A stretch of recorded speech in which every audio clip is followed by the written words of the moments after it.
Hello my dear students and friends.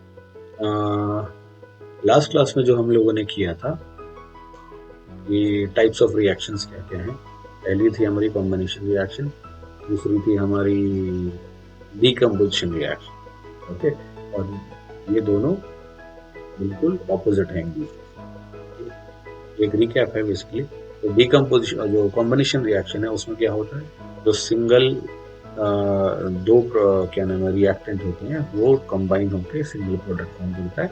और decomposition में क्या होता है, दो या दो से ज्यादा जो हमारे प्रोडक्ट हैं वो बनते हैं। ठीक है, तो बेसिकली उल्टा हो जाता है। कॉम्बिनेशन में ऐड होकर सिंगल प्रोडक्ट फॉर्म करेगा, और डीकम्पोजिशन में क्या नाम है, ब्रेक होकर बहुत सारे प्रोडक्ट फॉर्म करेगा। अब जो डीकम्पोजिशन है उसके कुछ टाइप्स मैंने बताए थे आपको। ये सबसे जो जो पहला जो टाइप है वो क्या है, भाई डीकम्पोजिशन अगर हो रहा है तो किस किस वजह से हो सकता है। तो सबसे पहले हमने जो बात की थी वो की थी कि भाई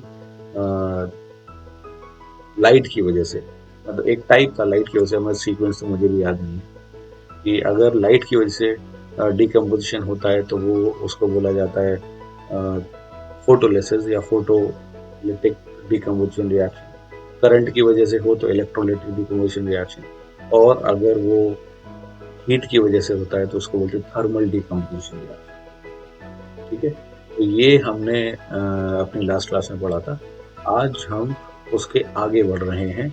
जो हमारा नेक्स्ट टाइप है रिएक्शन का, that is displacement reaction. Okay, तो जो डिस्प्लेसमेंट रिएक्शन है उसमें क्या होता है, इसको इस तरीके से समझ सकते हैं normal day to day life में। जो ज्यादा ताकतवर है वो कमजोर को उसकी जगह से हटा देता है और उसकी जगह ले लेता है। बेसिकली जो ज्यादा ताकतवर है उसने डिस्प्लेस कर दिया कमजोर वाले को।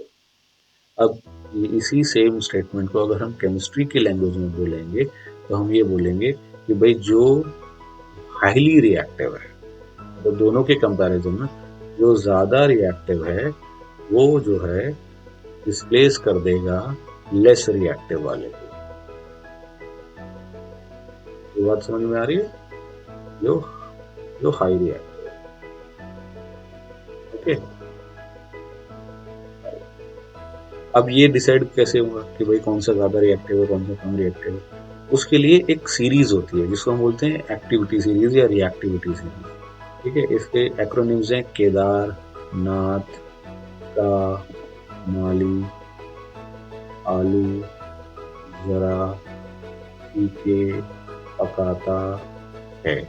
इस और हाइड्रोजन है लास्ट में। बेसिकली क्या है, इनका नेम क्या है, potassium, sodium, calcium, magnesium, aluminium, zinc, iron, lead and hydrogen. इसके नीचे भी जो आपके जो ऑर्नामेंट्स जो बनते हैं, गोल्ड, सिल्वर, प्लेटिनम, कॉपर, ये सब आ जाते हैं।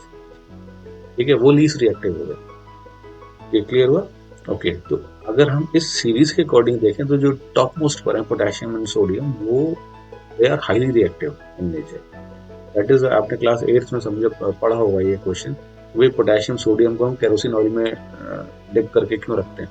क्योंकि अगर वो ऑक्सीजन के कांटेक्ट में भी आ जाते हैं ना तो भी उनमें आग लग जाती है, तो भी वो विग्रसली रिएक्ट करते हैं। ओके, तो वो इतने रिएक्टिव है। ये क्लियर हुआ? तो डिस्प्लेसमेंट रिएक्शन क्या है, जिसमें हाईली रिएक्टिव एलिमेंट जो है वो अपने से लेस रिएक्टिव एलिमेंट को हटा देता है। ठीक है, और इसकी मैंने जो जनरल इक्वेशन है यहाँ लिख दी है ये ब्लू कलर से। जो ए है वो रिएक्ट कर रहा है बी और सी के साथ। ठीक है, तो इसने क्या किया, इसने बी को अपनी जगह से हटा दिया और बी बेचारा अकेला हो गया। ठीक है, तो अब ये कैसे कह पाएंगे, A is much more reactive than B, that is why A displaces B. ठीक है, यहाँ बी का डिस्प्लेसमेंट। ये क्लियर हुआ? ये डेफिनेशन है इसकी। इसी को सब्स्टिट्यूशन भी बोला जाता है, रिप्लेसमेंट भी बोला जाता है, डिस्प्लेसमेंट भी बोला जाता है। ठीक है, अब इसका जो हम एक एग्जांपल देख लेते हैं। यहाँ पर क्या है, जिंक और HCl। अब यहाँ पर क्या हुआ, जिंक जो है वो हाइड्रोजन से ज्यादा रिएक्टिव है ऑब्वियसली। जो अभी हमने एक्टिविटी सीरीज देखी है, तो उसने हाइड्रोजन को हटा दिया और हाइड्रोजन बेचारा अकेला हो गया और हाइड्रोजन की जगह लेकर जिंक क्लोराइड फॉर्म हो गया। ठीक है, सेम पेयर। जिंक जो है कॉपर से ज्यादा रिएक्टिव है, ठीक, तो कॉपर को अकेला कर दिया और अब उसकी जगह बनी, ठीक है, जिंक सल्फेट बन गया। पहले कॉपर सल्फेट था, अब जिंक सल्फेट। ये क्लियर हुआ? तो यहाँ पर डिस्प्लेसमेंट हो रहा है एक बार, इसलिए हम इसको सिंगल डिस्प्लेसमेंट बोलते थे। लेकिन अगर डिस्प्लेसमेंट दो बार हो तो हम उसको बोलेंगे डबल डिस्प्लेसमेंट रिएक्शन। इसकी सिंपल सी बोर्ड्स में भी अगर आपको डेफिनेशन लिखनी है, सिंपल डेफिनेशन क्या लिखेंगे आप? Exchange of ions. अगर आप इतना भी लिख देते हैं तो आपको पूरे नंबर मिलेंगे इसके डेफिनेशन। ठीक है, ये बात समझ में आ रही है? ओके। तो यहाँ पर क्या है, यहाँ पर डिस्प्लेसमेंट तो होता है लेकिन दो बार होता है भाई।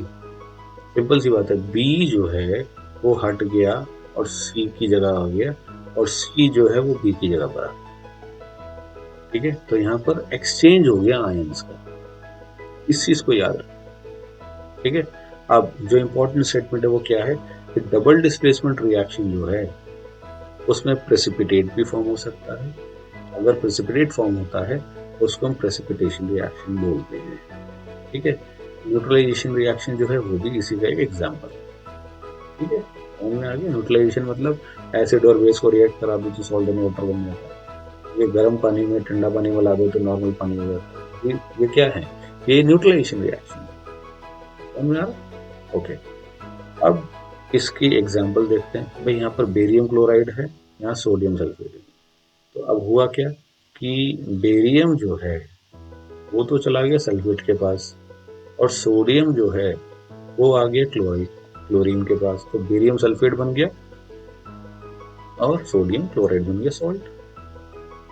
ठीक है, इसी तरीके से यहाँ पर अगर हम देखेंगे तो जो सोडियम है वो तो चला गया Cl के पास, और जो हाइड्रोजन है वो आ गया OH के पास। OH के पास आने के चक्कर में इसका क्या बन गया? H2O। और जो ये Na जो Cl के पास आया था वो बन गया NaCl। सिंपल, बहुत सिंपल है। बेसिकली डिस्प्लेसमेंट दो बार हो रहा है, इसलिए इसको डबल डिस्प्लेसमेंट बोलते हैं। ठीक है, अब एक इंपॉर्टेंट क्वेश्चन जो इस साल भी आया था कि प्रेसिपिटेशन रिएक्शन क्या होती है। हमने लिख दिया ना, प्रेसिपिटेट फॉर्म हो गया। प्रेसिपिटेट क्या होता है ना? तो वो है ये, the reaction in which precipitate is formed, basically एक सॉलिड जो कि मिक्स नहीं होता। ठीक है, इसको नॉर्मल भाषा में हम ऐसे समझ सकते हैं।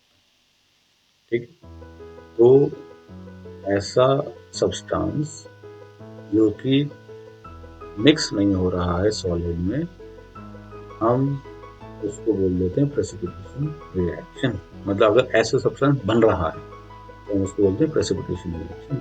Reaction in which precipitate is formed by mixing the aqueous solutions of two salt. दो सॉल्ट के एक्वस सॉल्यूशन को, जिसमें पानी है, उसमें अगर हम मिक्स कर दें तो प्रेसिपिटेट फॉर्म हो जाता है, और जो प्रेसिपिटेट बन रहा है वो उसमें मिक्स नहीं होगा। ठीक है, वो सॉलिड है जो कि मिक्स नहीं होगा। अब उसी को हमने बोल दिया प्रेसिपिटेशन रिएक्शन।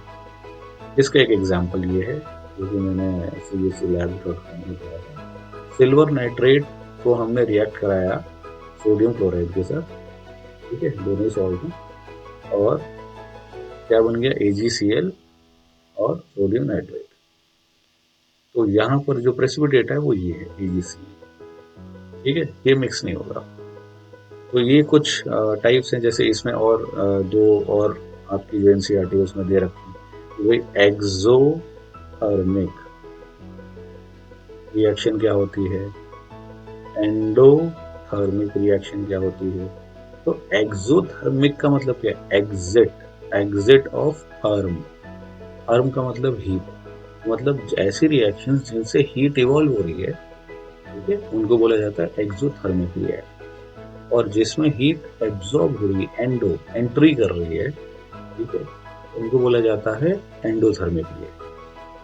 ठीक है, तो ये दो और हैं जिसमें जैसे प्रेसिपिटेशन का हमने कर लिया, तो एक्सोथर्मिक एंडोथर्मिक मुझे याद आ गया, तो वो ये कर लेते हैं। क्यों? क्योंकि आपकी एनसीईआरटी की जो बैक एक्सरसाइज है उसमें ये क्वेश्चन है कि what are exothermic and endothermic reactions. तो उसका आंसर ये है कि exothermic reactions are those reaction in which heat और एनर्जी इज इवॉल्व। ठीक है, and endothermic reactions are those reactions in which heat or energy is absorbed. Clear हो गया? कोई प्रॉब्लम? ओके, आई होप आपको ये टाइप्स जो हैं ये समझ में आए होंगे। कुछ और टाइप्स हैं वो हम अब इस क्लास के अगली वाली क्लास में समझ नेक्स्ट वीडियो में मैं लेकर आऊँगा। ठीक है, तो तब तक के लिए thank you and God bless.